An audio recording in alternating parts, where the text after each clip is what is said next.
Welcome to True Jamaica Buzz, news and entertainment with a buzz. The first thing that is popping in the news is a story of tragedy. Tragedy that involves at least four persons. I am speaking about a son, 10-year-old Xavier Williams. I am speaking about a wife, ex-wife, 37-year-old Kimberly Mills. I am speaking about a boyfriend, stepfather, 36-year-old Andre Walker. And I am speaking about the father of the son that lost his life. His name is Kenil Williams. Mr. Williams is from Jamaica. Mr. Williams attended the William Nib High School that is in Montego Bay. He migrated to the United States a couple of decades ago, and then he filed for his wife, Kimberly. Brought her up from Jamaica, established a life. However, Kimberly decided that she is no longer happy with this marriage. She decided, coincidentally, as soon as she got her papers, meaning citizenship, that blue book, she wanted a divorce. There was a divorce. The court or the case went to courts, and she was granted custody of both kids. Kid number one, Xavier, 10-year-old, the next one, 9-year-old. Xavier was not so fortunate.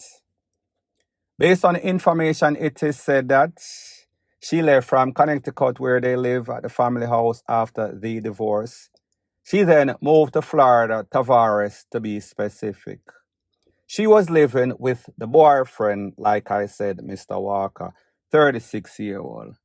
However, based on the investigation by the court, it is said that on or about December of 2024, fast forward to February 21st of 2025, both kids were being abused by these two individuals, meaning the wife or ex-wife and the new boyfriend.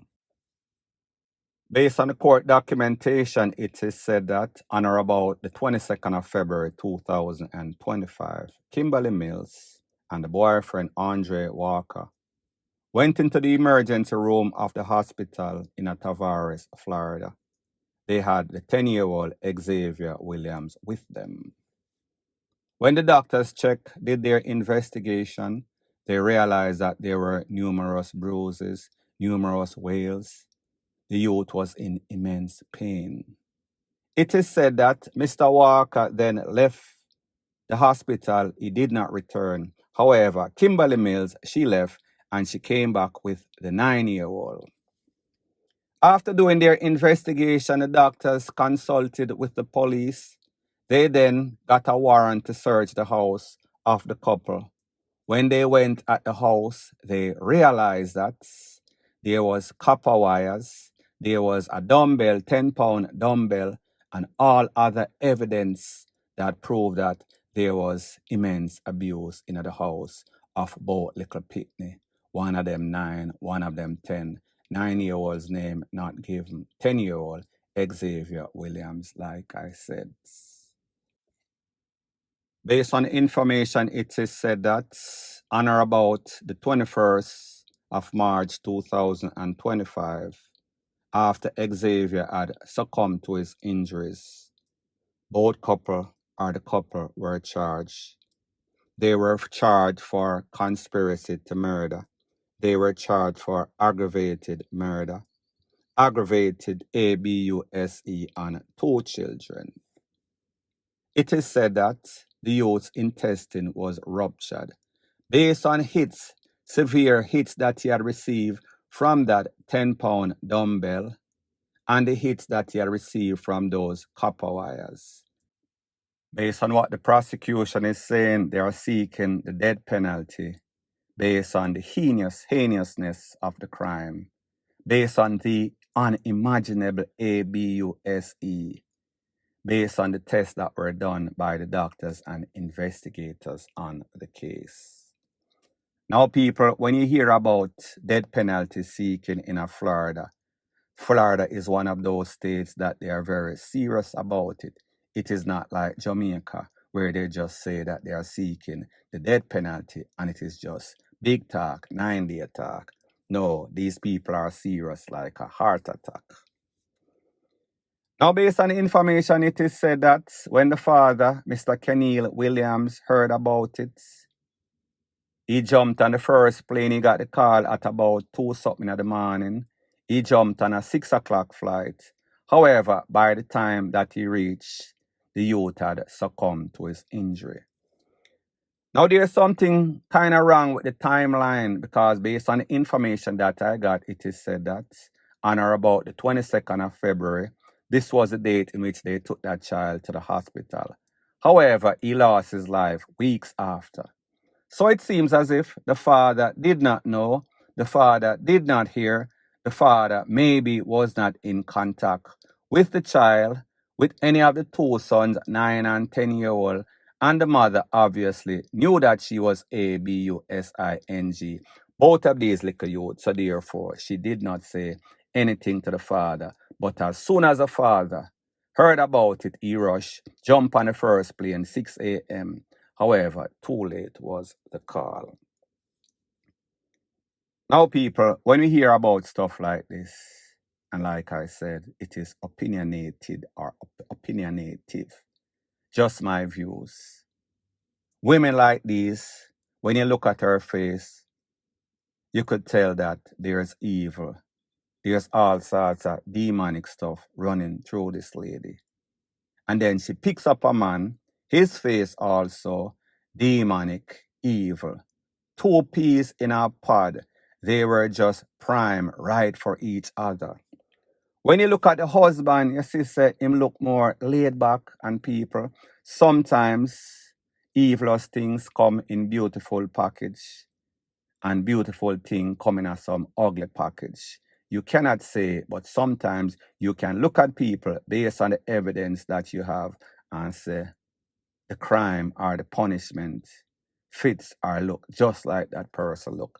Such is the case as it pertains to Kimberly. So she is evil and she pick up an evil man. Now when you think about the fact that based on the evidence that we have, information that we have, is that the father, Mr. Williams, filed for Kimberly from Jamaica. Took her up from Jamaica, don't know her financial situation. However, he took her to the land of opportunity, help her to establish herself. And as soon as she got those documentation, well, more specifically, the citizenship, she decided she was no longer happy in the marriage. So we have to ask the question, was that the plan all along? Get the paper, and as soon as you get the paper, you start to complain. And when we look at the deeds in which she committed, documented, we would not be surprised if she went to court, lie, cry, bawl, make it seem as if she was a victim, make it seem as if this man was abusing her, master, manipulator. And then, like we see, in America, if anybody don't know, that is a land where women have all the rights.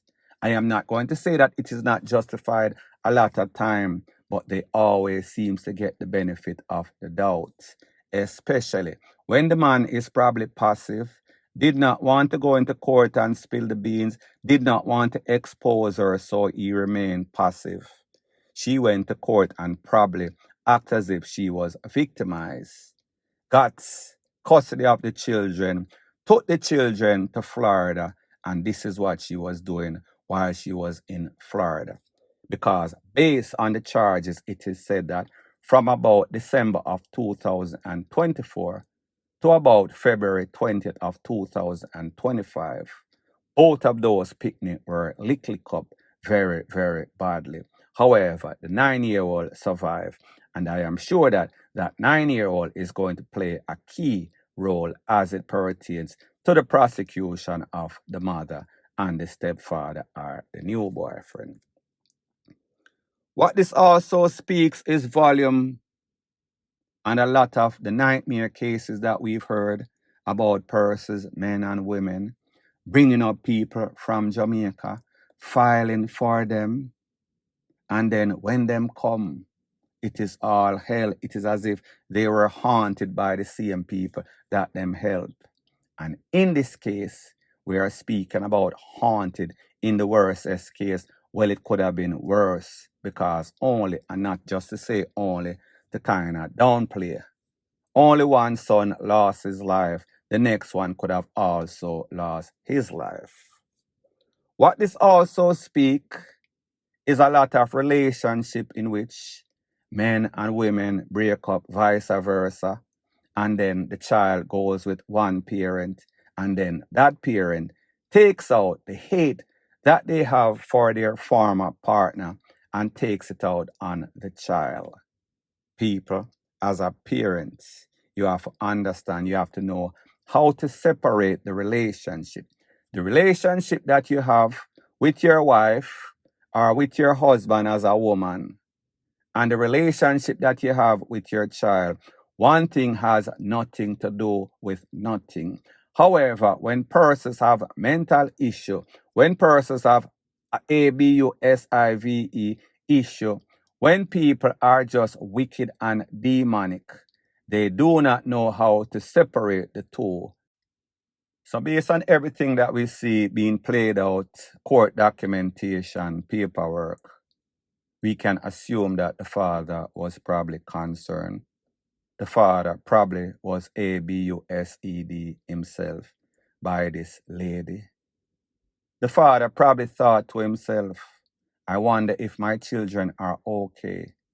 Because we can also assume that the mother probably cut off the father from communicating with the children.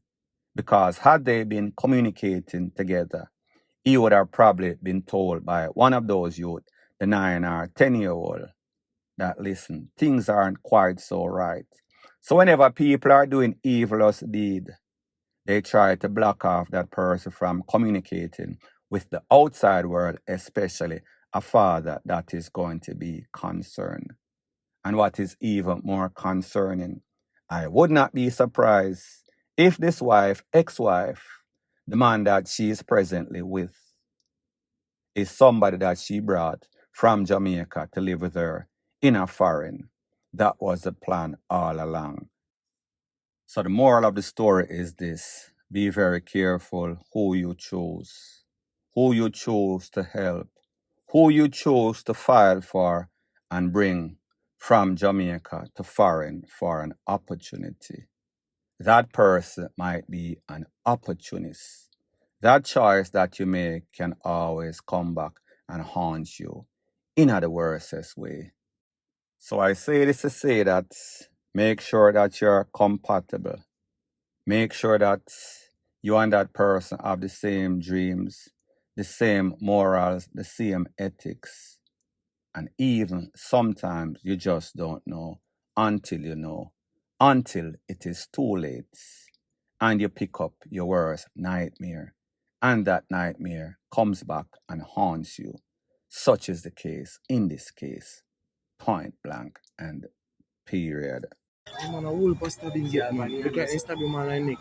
Where this man come from? Straight from DBA. DBA, yeah. I never see this. I never see this.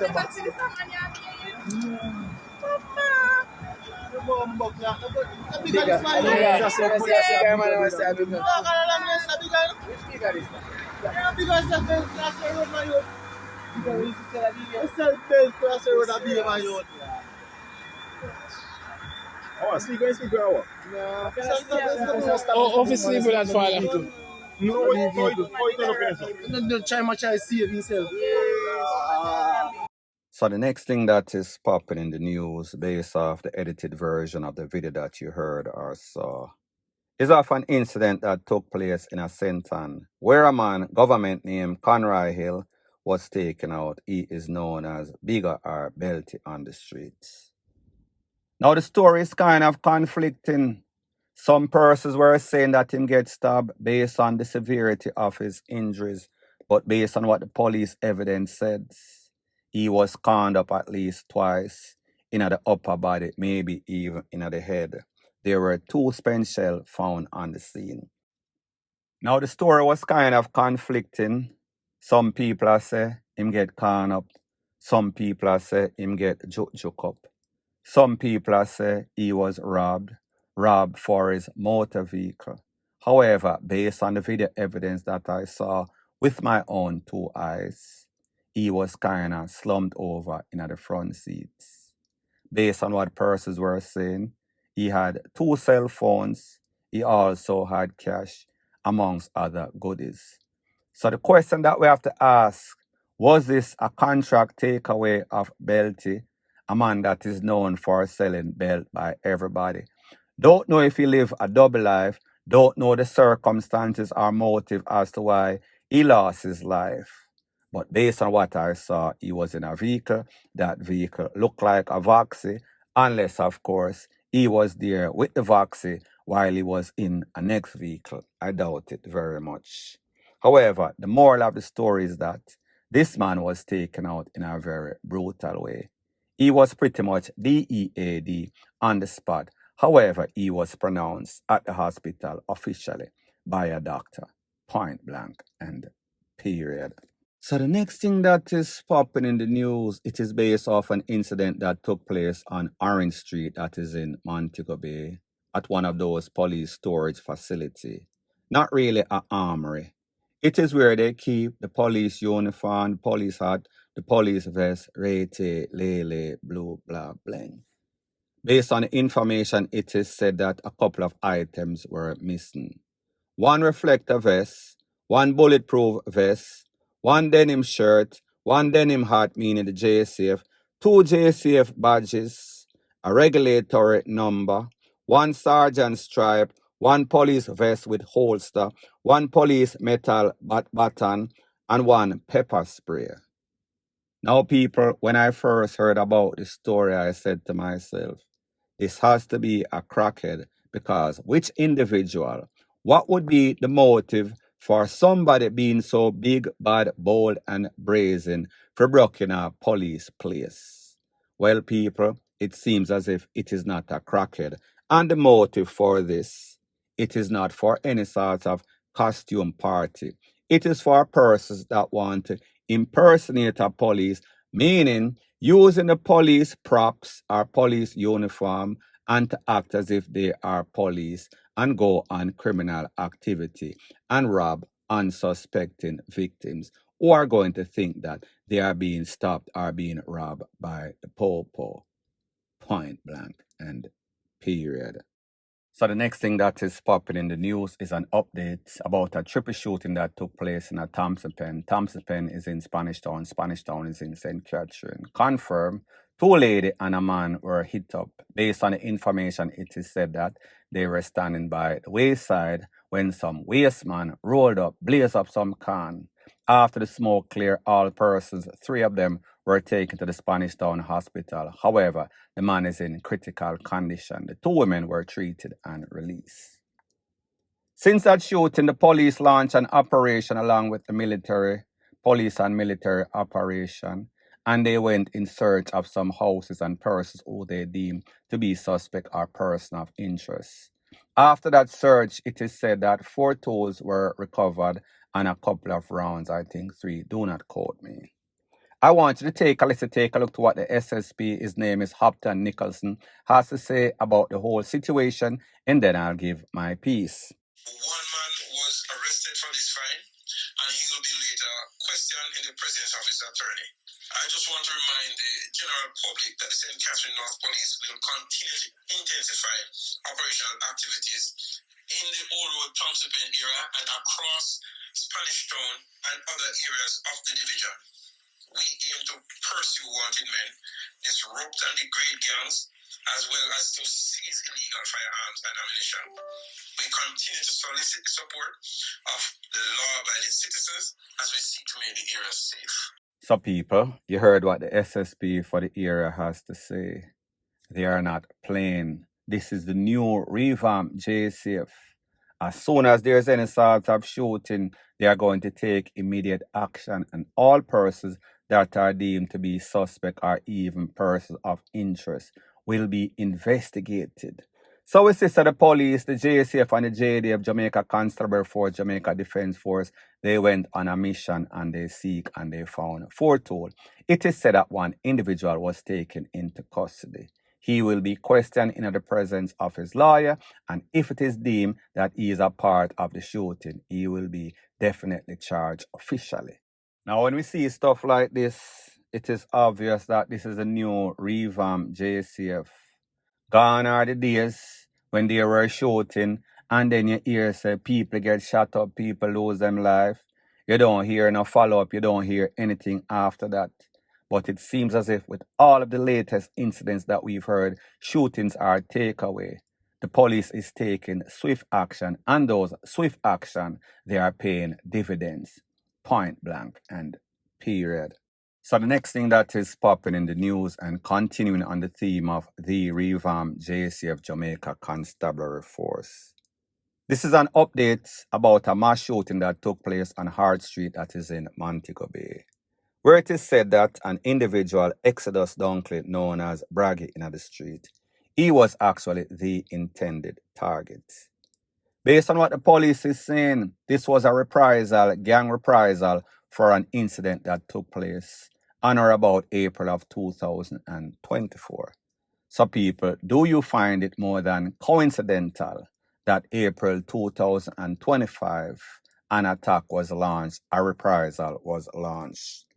We see that these gunmen, they are super sensitive and they are strategic with their hit.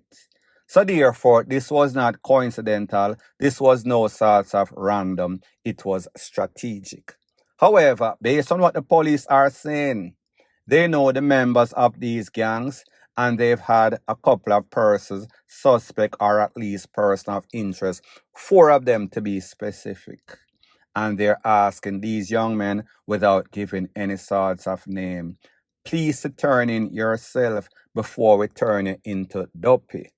If you are a part of any one of those gangs, up or top or bottom or side or the next side or left or right lane, please to turn in yourself, because we are getting orders from the JCF top hierarchy, meaning Dr. Horace Chang, that we are not going to spare any sorts of expenses or manpower. We are going to get to the bottom of this and people are going to go down in a hole sooner or later. Point blank and period. So anyways, people, thanks once again for checking out my video. If you appreciate videos like these, please show your appreciation by liking, commenting, sharing, and subscribing to my channel. That is how YouTube promotes videos like these to like-minded, sensible persons like yourself. Bless up.